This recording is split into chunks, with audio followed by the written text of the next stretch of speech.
আসসালামু আলাইকুম ভিউয়ার্স, আজকের ব্লগটা হচ্ছে গো ট্রেড নামক ডিএইচএল এর একটি এক্সপোর্ট বেসড একটা ট্রেনিং সেশনের উপর।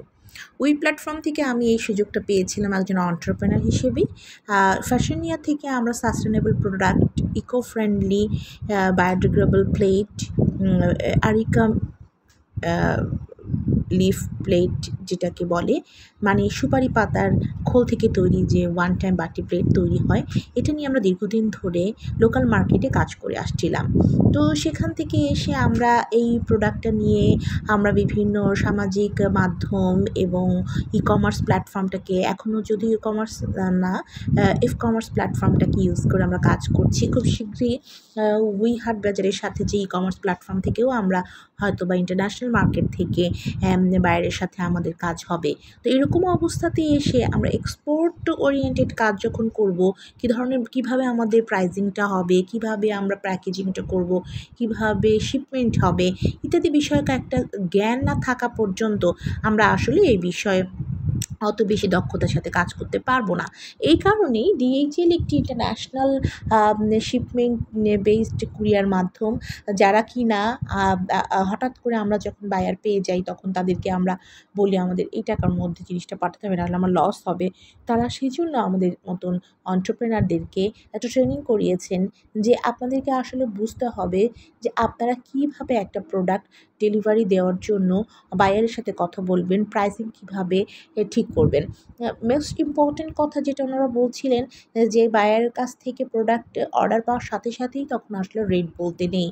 নেগোসিয়েশনের জন্য তাকে কিছুটা সময় নিতে হয় এবং যে স্টেক হোল্ডারগুলো আমাদের পুরো বিজনেসটার সাথে সম্পৃক্ত, তাদের প্রত্যেকটি এন্ডে কী রকম খরচ হতে পারে, বায়ারের আর্জেন্সি কীরকম, পরিবেশ কীরকম, কোন শিপমেন্টের মাধ্যমে যাচ্ছেন, তিনি কি গ্রিন সলিউশন চাচ্ছেন কিনা, এই কারণে এই রেটটা কম বেশি হতে পারে।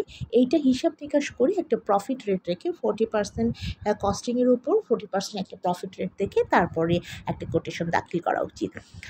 আরেকটা জিনিস আমরা শিখেছি সেটা হচ্ছে যে আমাদের বিজনেসকে প্রসপেক্ট হিসাবে দেখতে গেলে আমাদেরকে কিছু টাচ পয়েন্ট ক্লিয়ার করতে হবে যে আসলে একটা কাস্টমারকে আমরা কিভাবে ক্যাচ করি এবং সার্ভিসটা ডেলিভারি দেওয়ার পরে আফটার সার্ভিস তার সাথে কিভাবে কমিউনিকেশনটা আমরা মেনটেন করব, টোটাল প্রসিডিওরের মাধ্যমে কিভাবে কাস্টমার ফ্রেন্ডলি হওয়া যায়, এতে ব্যবসা কিভাবে প্রচার ও প্রসার বাড়বে, সে বিষয়টিও আমাদেরকে খুব সুন্দরভাবে শিখিয়ে দেওয়া হয়েছে।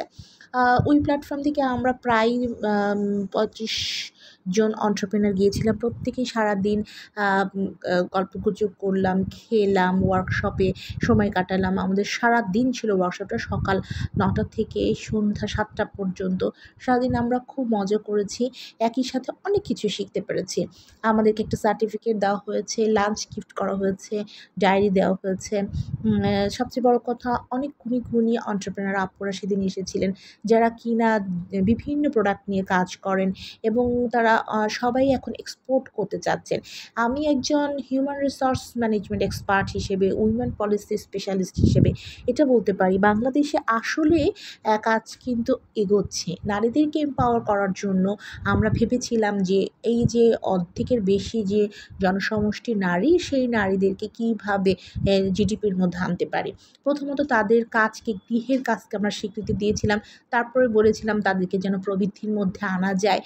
সেজন্য সরকার একটা প্ল্যাটফর্ম আনলো, সেটা হচ্ছে ডিজিটাল মার্কেটে স্মার্ট বাংলাদেশের প্ল্যাটফর্মটাকে ইউজ করতে চাইলেন এবং তাদেরকে বিভিন্ন সাবজেক্টের উপরে ট্রেনিং করানো হচ্ছে, আউটসোর্সিং, ফ্রিল্যান্সিং, ইভেন এন্টারপ্রেনারশিপের উপরে যে ট্রেনিং করানো হচ্ছে। এ থেকে মেয়েরা কিন্তু ঘরে বসে সংসার সামলানোর পাশাপাশি নিজেদের কাজটাকে একটা জায়গায় নিয়ে যেতে পারে এবং দেশের মোট প্রবৃদ্ধিতে অংশগ্রহণ করতে পারে, অবদান রাখতে পারে। সরকারের এই বিষয়ের উপরেই আমি আসলে আমার এমফিল পিএইচডিতে গবেষণা করছি এবং ওই প্ল্যাটফর্মে আসলে আমার কাজ করার পিছনে কারণই ছিল যে আমি যেন এই গবেষণার জায়গাটা একদম হাতে কলমে নিজের চোখে দেখে বুঝে, নিজে একজন এন্টারপ্রেনার হিসেবে কীভাবে উপকৃত হচ্ছে এই প্ল্যাটফর্মগুলো থেকে সেটা বুঝে তারপর কাজ করা। আমি এখনও পর্যন্ত খুবই আশাবাদী, সামনে আরও কিছু মাস্টার ক্লাস আমার করা বাকি আছে। সেগুলো করার পরে আমি আরও ভালো ব্রিফ করতে পারবো। আসলে এই সমস্ত কর্মশালার মাধ্যমে আমি ধীরে ধীরে ফ্যাশনিয়াকেও নিয়ে এগিয়ে যাচ্ছি।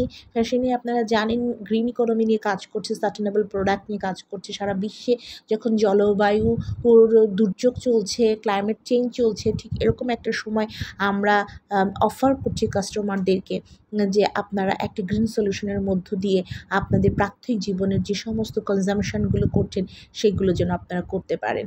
এবং সবাই খুবই প্রশংসা করে এই পণ্যটাকে নিয়ে একটা ব্র্যান্ডের জায়গায় যেন ইন্টারন্যাশনাল প্ল্যাটফর্মে আমাদের মধ্যে এন্টারপ্রেনাররা কেউ একজন ব্র্যান্ডের জায়গায় যেন পৌঁছাতে পারে, এরকম করেই তারা আমাদেরকে উৎসাহ দিচ্ছেন। আশা করি আমাদের এই এন্টারপ্রেনারদের মধ্য থেকে কালিন্দী ঘটি বা কিংবা ট্যানের মতন একটা ভালো ব্র্যান্ড দাঁড়িয়ে যাবে। সেই পর্যন্ত দর্শক বা পাঠক বা ভিউয়ার্স আপনারা আমাদের চ্যানেলের সাথে থাকবেন, আমাদের সাবস্ক্রাইব করবেন, আমাদের লাইক করবেন, আমাদের কমেন্ট করবেন কীভাবে আমরা আরও বেশি প্রসারিত হতে পারি। Thank you.